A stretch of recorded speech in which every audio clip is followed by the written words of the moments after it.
बिस्मिल्लाहिर्रहमानिर्रहीम बिस्मिल्लाहिर्रहमानिर्रहीम। Dear viewers, ये हमारा लेक्चर मसला कश्मीर पर मुश्तमिल है। इसमें हम पाकिस्तान और भारत के दरमियान रियासत जम्मू और कश्मीर के इलाक़ के हवाले से जो प्रॉब्लम्स क्रिएट हुए और उस हवाले से जो डेवलपमेंट हुई, ख़ास तौर पे at the time of partition, उसको हमने डिस्कस करना है।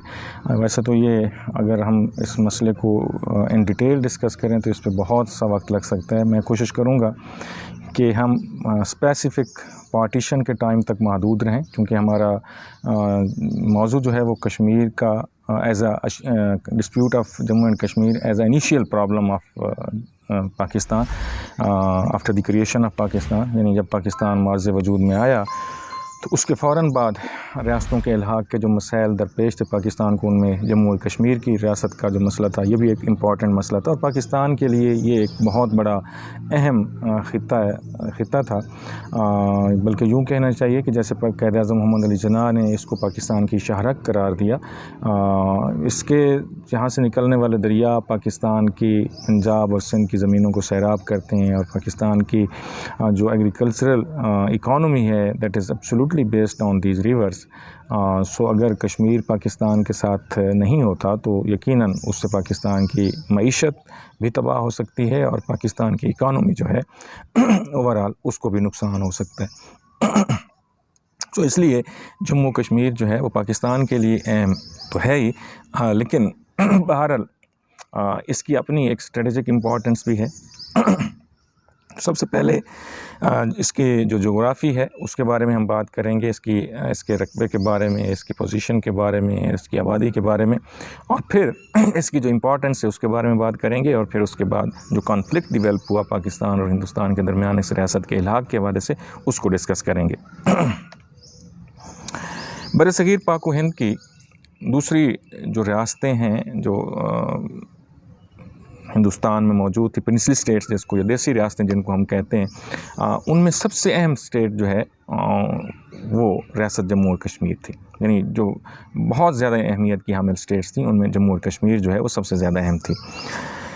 इस रियासत का रकबा 8,447 मुरबा मील है, यानी ये टोटल इसका जो लैंड एरिया है that is about 8,447 square miles. और उस वक्त इसकी आबादी 1947 में, बल्कि 1941 में कहना चाहिए, क्योंकि आबादी जो पार्टीशन के टाइम कंसीडर की गई वो 1941 की जो मरदमशुमारी थी उसके मुताबिक थी, तो वो 40 लाख के लगभग थी। सो 8,447 मुरबा मील का रकबा है इस रियासत का, और इसकी आबादी उस वक्त 40 लाख अफराद पर मुश्तमिल थी, और इस 40 लाख में मोर दैन 77% आबादी जो है वो मुसलमानों की थी, यानी मुसलमान जो हैं वो एब्सोल्यूट मेजॉरिटी में थे। अब ये जो रियासत स्ट्रेटजिकली इसकी जो इम्पोर्टेंस है वो मैं 2-3 नुकात आपकी खिदमत में ब्रीफली अर्ज़ करूँगा। कश्मीर की सरहदें जो हैं ये एक तरफ तिब्बत से मिलती हैं, चीन से मिलती हैं, रूस से मिलती हैं, और ज़ाहिर बात है पाकिस्तान और हिंदुस्तान से तो मिलती हैं। तो ये इंटरनेशनल पोजीशन इसकी है। दो तरफ जो सुपर पावर्स थी, एक 3 बड़े ममालिक जो हैं हिंदुस्तान, चीन और रूस, उसके साथ इसकी सरहदें मिलती हैं, और गोया हम इसको कह सकते हैं इसकी जोग्राफियाई पोजीशन की जब हम उसको मद्देनज़र रखें तो हम कह सकते हैं कि ये ख़ित्ता जो है ये इंटरनेशनल इम्पोर्टेंस का हामिल ख़ित्ता है। दूसरा जनाब, कश्मीर से निकलने वाले दरिया झेलम, चनाब और इंडस ये पाकिस्तानी इलाक़ों को सैराब करते हैं, और पाकिस्तानी इलाक़ों को सैराब करने का मतलब जस्ट ये नहीं है कि उनका पानी वहाँ से आता है और पाकिस्तान से गुज़र के वो समुंदर में चला जाता है, ऐसा हरगिज़ नहीं है। पाकिस्तान में एक दुनिया का सबसे बड़ा वसी तरीन इरीगेशन सिस्टम डेवलप हुआ है, और उसका इन्हिसार इन्हीं दरियाओं पर है, जो पंजाब के 5 दरिया हैं उन पे। इंडस ट्रीटी के तहत, उस वक्त तो खैर इंडस ट्रीटी नहीं था, बाद में हमने 1960 में वो किया, तो यहाँ से निकलने वाले जो दरिया हैं, चाहे वो झेलम हो, चनाब हो, इंडस हो, ये तीनों दरिया यहाँ से निकलते हैं। बाकी ब्यास और सतलुज और रावी जो हैं वो कश्मीर से नहीं निकलते, तो इसलिए हम उनको कश्मीरी दरिया नहीं कहेंगे।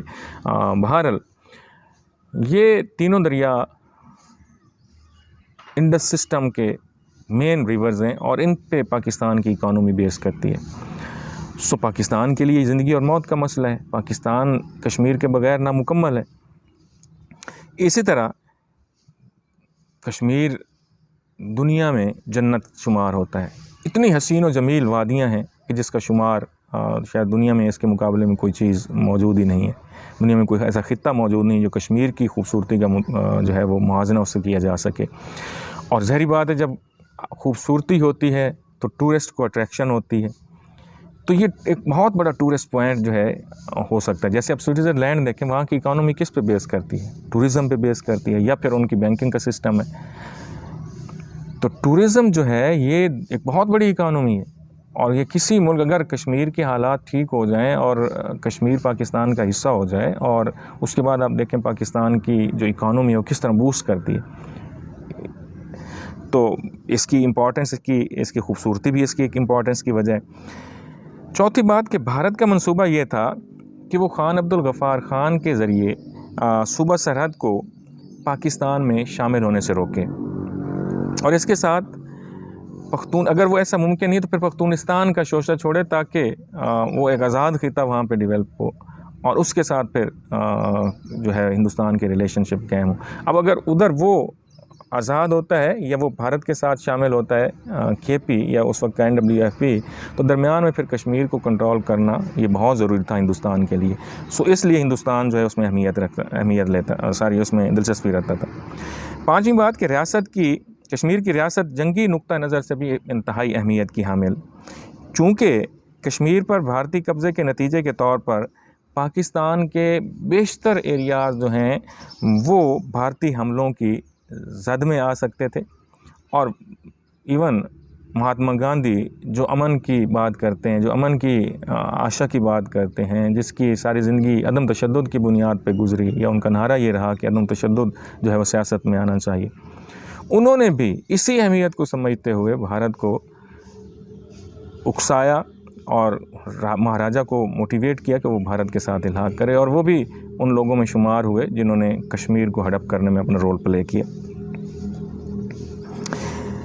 भारत जम्मू और कश्मीर पर कब्ज़ा करने के मंसूबे बना रहा था। अब ये तो मैं पिछली जो वीडियोज़ हैं सारी उनमें मैं बार बार कह चुका हूँ कि जो टर्म्स ऑफ रेफरेंसेस थे इल्हाक, इन रियासतों, देसी रियासतों के इल्हाक के हवाले से, वो तो ये था कि रियासत का जो राजा है उसको ये हक़ दिया गया था कि वो इंस्ट्रूमेंट ऑफ एक्सेशन पे साइन करे, वो हिंदुस्तान के साथ जाना चाहता है या पाकिस्तान के साथ जाना चाहता है, और इवन अगर वो आज़ाद भी रहना चाहता है तो he had the right to declare its independence. लेकिन इस सूरत में माउंटबेटन ने वार्न किया था कि अगर आप इंडिपेंडेंस का या डोमिनियन स्टेटस की बात करेंगे तो फिर ब्रिटिश कॉमनवेल्थ में आपको शामिल नहीं किया जाएगा। That was the threat for the princess, और उन्हें ये थ्रेट ही मजबूर करता रहा कि वो भारत या हिंदुस्तान में से किसी एक के साथ अपना इल्हाक करें। सो हिंदुस्तान जो है वो इस पर कब्ज़े की शुरू से कोशिश कर रहा था, क्योंकि कश्मीर पर भारतीय कब्ज़े के बाद पाकिस्तान के लिए ख़तरात पैदा हो सकते थे और पाकिस्तान की सर्वाइवल मुमकिन नहीं होती, क्योंकि उस वक्त की पाकिस्तान की इकानमी एग्रीकल्चर बेस्ड इकानमी थी।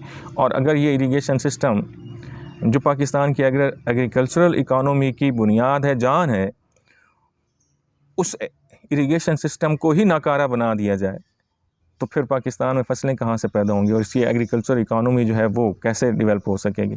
सो it was impossible for Pakistan to survive without the Jammu and Kashmir.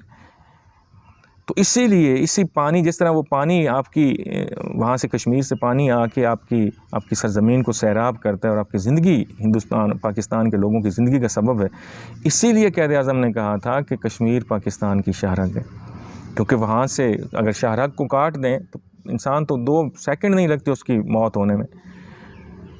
तो अगर कश्मीर पाकिस्तान में शामिल नहीं होता या कश्मीर पाकिस्तान का हिस्सा नहीं बनता, और अगर कश्मीर के बग़ैर पाकिस्तान, आप सोच भी नहीं सकते कि पाकिस्तान की हालत क्या हो सकती। सो ये जो रियासत है जम्मू एंड कश्मीर, इसकी सूरत हाल जो है वो हैदराबाद, दक्कन और जूनागढ़ का हमने पीछे जिक्र किया उससे बिल्कुल मुख्तलिफ थी। हैदराबाद की आबादी की अक्सरियत हिंदू और राजा मुसलमान था, जबकि जूनागढ़ जो है उसकी भी आबादी की अक्सरियत हिंदू और राजा मुसलमान।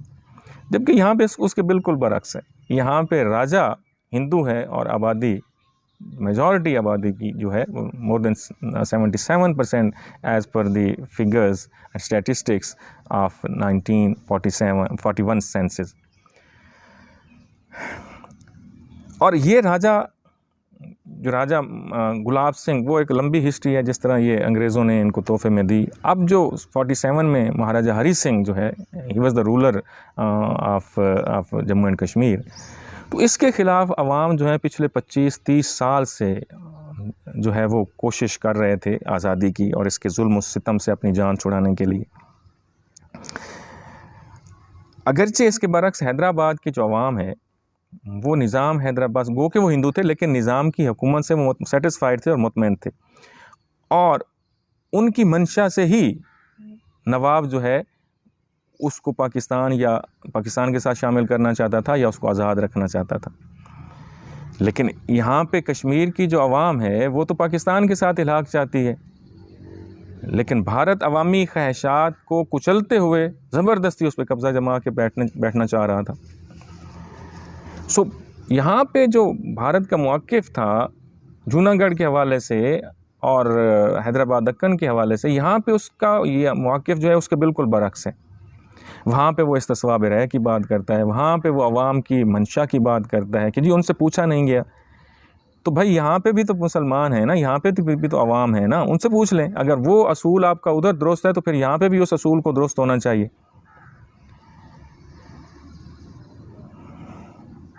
अब हम रियासत के इस तनाज़े के हवाले से और भारत के उस पर कब्ज़े के हवाले से कुछ जो वाक़यात हैं उनका तज़किरा करेंगे। अच्छा, सबसे पहले आचार्य कृपलानी जो कांग्रेस के सदर थे, उसने कश्मीर का दौरा किया और वहाँ के हिंदू लीडरों से रब्ता कायम किया। इसके बाद नेहरू और गांधी ने भी रियासत जाने की कोशिश की, लेकिन महाराजा ने इस खदशे के पेश नज़र उनको आने से रोका कि अगर आप आएंगे तो फिर मुस्लिम लीगी लीडरशिप भी आएगी, और अगर मुस्लिम लीगी लीडरशिप आएगी तो अवाम तो उनके साथ हैं, तो यहाँ पे मेरे लिए फिर उनको कंट्रोल करना मुश्किल हो जाएगा। तो लिहाजा उसने इस सेंस में उनको रोका कि आप ना आएँ, क्योंकि आपके आने से फिर मुस्लिम लीग की लीडरशिप आएगी, कायद आज़म आएंगे, जिन्ना साहब आएंगे, लियाकत अली ख़ान आएंगे, और उसका असरात जो होंगे वो मेरे फिर कंट्रोल में नहीं रहेंगे।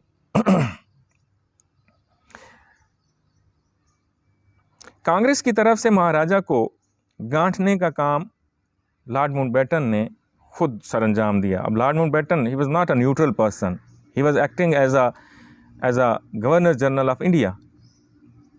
उसको करना तो ये चाहिए था कि चूँकि ठीक है वो गवर्नर जनरल ऑफ इंडिया ज़रूर है, लेकिन इसके साथ साथ he was also the representative of the British crown. तो ब्रिटिश क्राउन के रिप्रेजेंटेटिव होने की वजह से उसे तो इंसाफ का जो पैमाना है उसको संभाल के रखना चाहिए था, इंसाफ करना चाहिए था, लेकिन नहीं, उसने हिंदुस्तानी गवर्नर जनरल होने का सबूत दिया और हिंदुस्तानी लीडरशिप से बढ़ के उसने जो है वो पाकिस्तान को नुकसान पहुंचाने और हिंदुस्तान को फेवर करने के जितने भी मौक़े आए उसने उनसे फ़ायदा उठाया। जून 1947 के मसरूफ़ तरीन दिनों में वो पूरे 4 दिनों के लिए कश्मीर आया, 4 दिन कश्मीर में रहा, महाराजा से कई मुलाकातें की, उसको मोटिवेट किया कि वो डोमिनियन स्टेटस जो है या वो आज़ादी की बात ना करे, बल्कि दोनों रियासतों में से किसी एक रियासत के साथ इल्हाक़ करे, और वो जिस रियासत के साथ भी इल्हाक़ करेगा बकौल माउंटबेटन के वो उसको सपोर्ट करेगा, उसकी हिमायत करेगा। लेकिन उसने ये मशवरा दिया कि ये ऐसा करने से पहले वो अपनी आवाम की राय जो है, गो कि वो जलसों की सूरत में ही ले ले, इस्तिस्वाब राय ना करवाए, लोगों से पूछ ले, जलसे करके उनसे जलसों में ही राय ले ले, लेकिन राय ले और उसके बाद ये फ़ैसला करे कि उसने पाकिस्तान के साथ इल्हाक़ करना है या हिंदुस्तान के साथ करना है। दरअसल उसने बिलवास्ता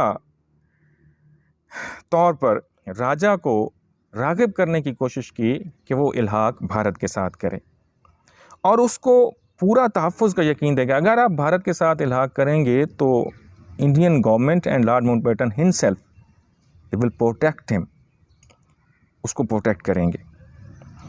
उस वक्त तक ये नज़र आ रहा था कि कश्मीर मुआसलाती निज़ाम, सप्लाई, दरामद व बरामद, मुआशी मफादात और सकाफ़ती जो कल्चरल जो रिलेशनशिप है उन तमाम हवालों से और जोग्राफियाई जो लिंक्स हैं उनके हवाले से भी उसका इल्हाक नेचुरली पाकिस्तान के साथ बनता है। और बफर्ज़ महाल भारत के साथ अगर इल्हाक का फ़ैसला किया गया तो फिर भारत के साथ तो कोई ज़मीनी राब्ता हो ही नहीं सकता, क्योंकि जो मुस्लिम मेजॉरिटी एरियाज़ थे, जो जहाँ से कश्मीर को रास्ते जाते थे, वो सारे के सारे पाकिस्तानी पंजाब का हिस्सा बनने जा रहे थे।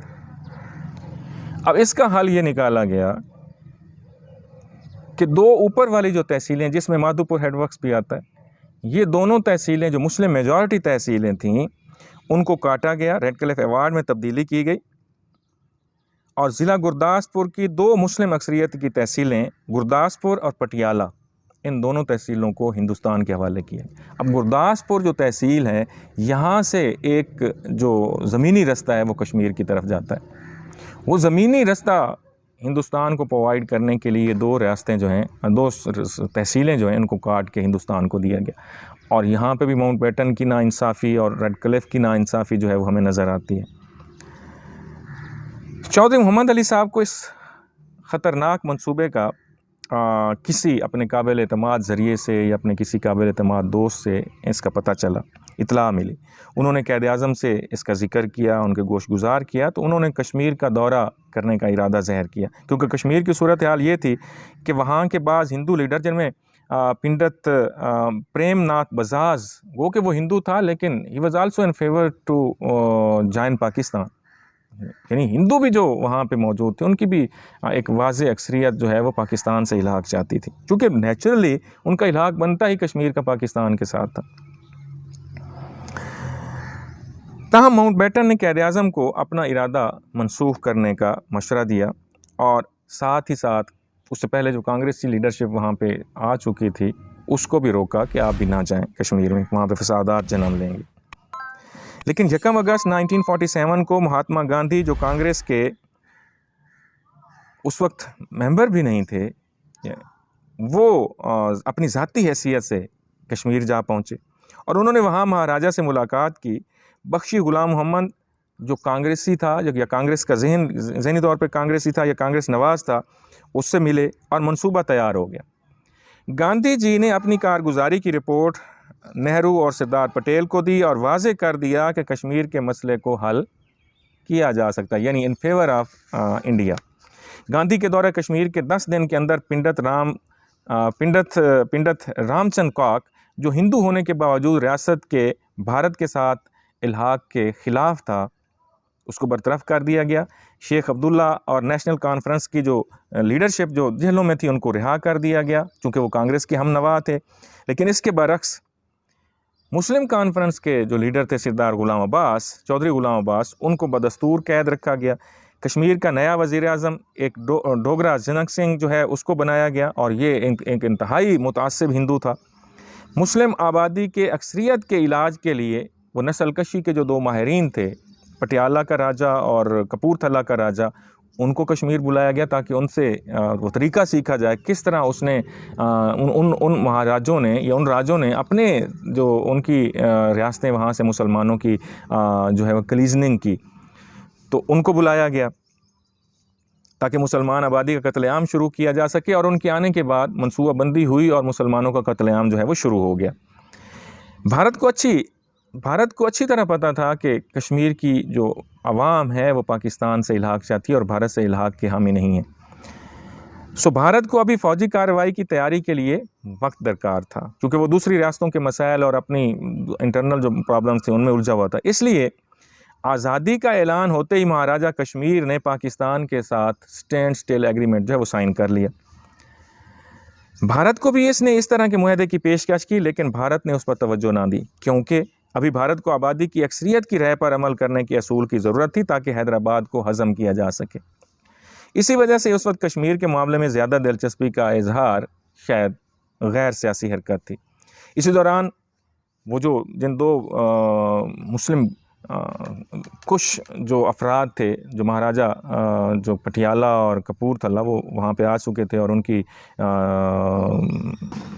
ज़ेर निगरानी तो आप नहीं कह सकते, लेकिन उनकी जो एडवाइस थी उसकी बुनियाद पर वहाँ पे नस्ल कुशी का अमल जो है वो शुरू हो चुका था। सो इस दौरान कश्मीर में सिखों, सरकारी फ़ौज और आरएसएस आपको पता है ये इंतहा पसंद हिंदू ऑर्गेनाइजेशन थी।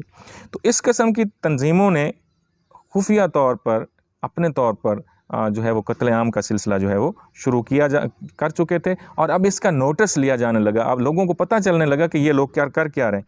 अक्टूबर 1947 को लंदन टाइम्स ने, एक मारूफ अखबार है उस वक्त का बरतानवी अखबार, अब भी छपता है, उसने कश्मीर के इलाके में 2,37,000 मुसलमानों को नीस्त व नाबूद करने की खबर शाया की। कश्मीर के मुहाजिरीन का एक सैलाब जो है वो मगरबी पाकिस्तान की तरफ बढ़ने लगा।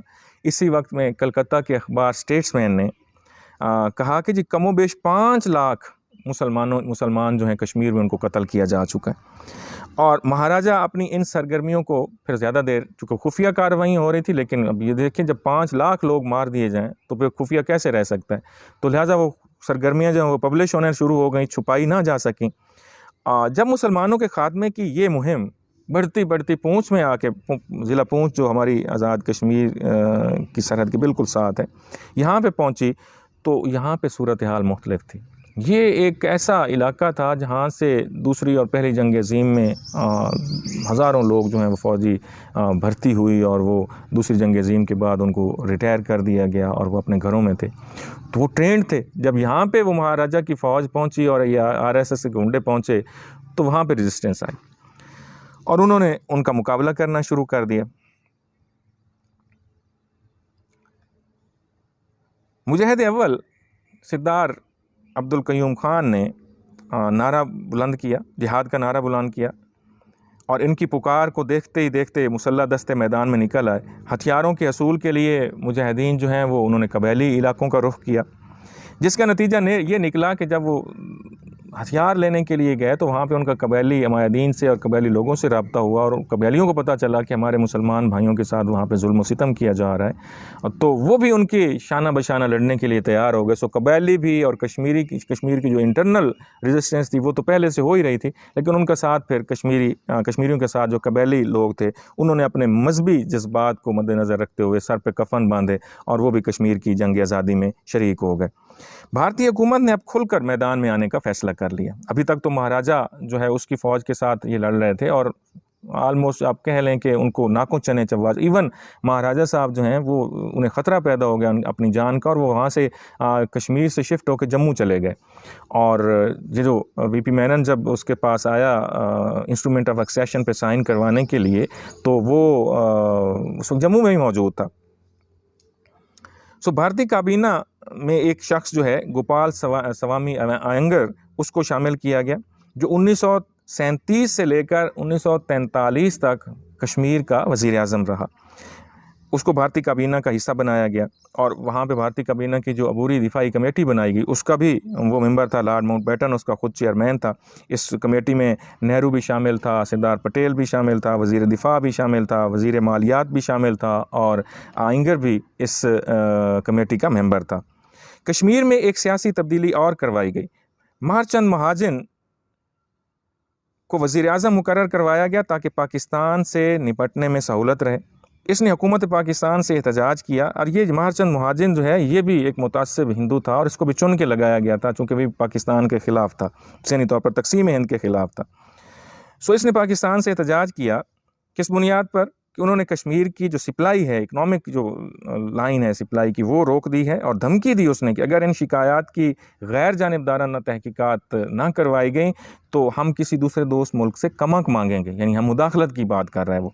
पाकिस्तान ने ये उसकी तहकीकात की तजवीज़ जो है उसको कबूल कर लिया, लेकिन इसने चंद रोज़ बाद फिर एहतजाजी तार जो है क़ायद आज़म को रवाना किया, जिसमें तहकीकात वाला मामला उसने गोल कर दिया था, और सिर्फ बाहर से कमक जो लेने की जो है बात उसको दोहराया और उसकी धमकी दी। कबायली लश्कर के कश्मीर में दाखिल होने की खबर भारत पहुंची तो वीपी मेनन को फ़ौरन महाराजा के पास भेजा गया, जिसने 27 अक्टूबर 1947 को महाराजा से एक्सेशन का जो इंस्ट्रूमेंट है, या इंस्ट्रूमेंट ऑफ एक्सेशन जो है, या इल्हाक की दस्तावेज़ जो है उस पर दस्तखत करवा लिए। और इसके साथ ही भारतीय फ़ौजें, अब लेकिन इल्हाक के बाद क्या हो गया कि भारत इल्हाक की दस्तावेज़ पे साइन करवाने से पहले उसने फ़ौजें क्यों नहीं भेजी ओपनली? इसलिए नहीं भेजी कि उस वक्त तक भारत जो है उसको क्लेम नहीं कर सकता था कि कश्मीर हिंदुस्तान का हिस्सा है। अब उसने उस लीगल इंस्ट्रूमेंट पे साइन करवा के महाराजा से अब ये साबित कर लिया कि अब तो कश्मीर भारत का हिस्सा है, यानी इंटरनेशनली या लीगली वो अपनी पोजीशन को मुस्तहकम करना चाह रहा था। सो वो साइन करवाने के बाद हिंदुस्तानी फोर्सेस जो हैं वो उसमें दाखिल होना शुरू हो गई कश्मीर में। दूसरी तरफ पूंछ में सरदार मोहम्मद इब्राहिम की क़यादत में आज़ाद कश्मीर हुकूमत कायम हो गई और मुसलमानान कश्मीर ने अपनी आज़ादी की जंग शुरू कर दी। गवर्नर जनरल की कबाब फेंक कर माउंटबेटन ने सिपह सालार का लिबादा ओढ़ लिया और दूसरी जंग अजीम का ये अजमूदाकार जर्नैल अब अपनी जंगी सलाहियतों को बेचारे कश्मीरियों के ख़िलाफ़ आजमाने की कोशिश कर रहा था। बहरहाल फिर सीज़ फायर लाइन हुई। उसके बाद 48 में जब हिंदुस्तान ही गया अक़वाम मुत्तहिदा में और कहा कि जी वहाँ पे रेजोल्यूशन भी पास की, दो रेजोल्यूशन पास हुई उस हवाले से, इस्तिस्वाब राय के हवाले से। लेकिन फिर बात वही है जिसका मैंने जिक्र पीछे हैदराबाद दक्कन की जब हम बात कर रहे थे उसमें भी किया कि जो बड़ी ताकतें हैं और ख़ास तौर पर सलामती कौंसल के जो परमानेंट मेंबर्स हैं उनके अपने मफादात हैं और जहाँ पे उनके अपने मफादात को ज़द लगती है तो वहाँ पे फ़ैसले भी होते हैं, वहाँ पे डिसीजंस भी होते हैं, वहाँ पे इम्प्लीमेंटेशन भी होती है। लेकिन जहाँ पे उनके मफादात जो हैं उनको वहाँ पे उनके मफादात को कुर्बानी नहीं होती या उनको फ़ायदा होता है कहीं पे एक झगड़ा क्रिएट करने में, कश्मीर का मसला अगर हल हो जाए तो आप मुझे बताएं कि भारत और पाकिस्तान के तमाम मसाइल हल हो सकते हैं। That is the core issue between the two countries. अगर ये मसला हल हो जाए तो हमें न जंगें लड़ने की ज़रूरत है, न असले ज़ख़ीरा करने की ज़रूरत है, न फ़ौजें रखने की ज़रूरत है। तो ऐसी सूरत में यहाँ पे एक अमन का गहवारा बन सकता है ये खित्ता। लेकिन अब उनकी तो जो डिफेंस इंडस्ट्री है वो झगड़े होंगे, लड़ाइयाँ होंगी, ममालिक आपस में लड़ेंगे तो डिफेंस इंडस्ट्री जो है वो प्रोड्यूस करेगी, प्रोडक्शन देगी ना, फिर जहाज़ बिकेंगे, फिर असला बिकेगा। तो वो क्यों चाहेंगे कि कश्मीर का मसला हल हो। तो लिहाजा 48 में रेजोल्यूशंस आई और उसके बाद से आज तक कश्मीर का तनाज़ा जो है वो उसका हल नहीं निकल सका। और बिल्कुल इसी तरह अब अगर मलेशिया इंडोनेशिया में चले जाएं, अभी 7-8 साल पहले वहाँ पे एक ख़ित्ता है, एक छोटी सी जज़ीरा है मशरक़ी तैमूर, ईस्टर्न तैमूर, वहाँ पे ईसाई अक्सरियत में थे। सो वो डिमांड कर रहे थे कि हमें जी आज़ादी दी जाए। सो उनको इन्होंने सपोर्ट किया, ख़ास तौर पे ऑस्ट्रेलिया उनका बहुत ज़्यादा सपोर्टर था। तो जब वहाँ से रेजोल्यूशन पास करे हुए सलामती कौंसिल से इस्तिस्वाब राय की रेफरेंडम हुआ, लोगों ने फ़ैसला कर दिया और उस पर इम्प्लीमेंटेशन भी हो गई और मशरक़ी तैमूर जो है वो इंडोनेशिया से अलहदा हो गया। यानी जब एक मुसलमान मुल्क के ख़िलाफ़ वो कुछ करना था तो 1 मिनट भी नहीं लगा, यानी 1 साल के अंदर अंदर सारा प्रोसेस कंप्लीट हो गया। और जब यहाँ पे उनके मफादात जो हैं उन पर चूँकि ज़द पड़ती है, जंग होगी ख़ित्ते में तो उनके असला बिकेगा, सारी बड़ी ताकतें, चाहे वो रूस हो, चाहे वो अमेरिका हो, तो उनके अपने मफादात हैं। लिहाजा ये मसले दुनिया में जब क्रिएट होते हैं तो उससे उनकी इंडस्ट्री जो ख़ास तौर पर डिफेंस से रिलेटेड जो इंडस्ट्री है वो फ्लोरिश करती है। तो वो कभी भी नहीं चाहेंगे कि हमारे मसाइल हल हों, ये हमें ख़ुद हल करने हैं। तो बहरहाल कोशिश करनी चाहिए कि अपने मसाइल हम बायलैटरल ज़राए से हल करें और हिंदुस्तान को भी होश के नाखन लेने चाहिए और हमारी लीडरशिप को भी हाथ आगे बढ़ाना चाहिए ताकि इस मसले को कश्मीरी अवाम की उमंगों और ख्वाहिशात के मुताबिक हल किया जा सके। वो हिंदुस्तान के साथ जाना चाहें तो 100 बिस्मिल्लाह, और अगर पाकिस्तान के साथ आना चाहें तो फिर भारत को रेजिस्टेंस नहीं करनी चाहिए। थैंक यू सो मच, जज़ाकल्लाह।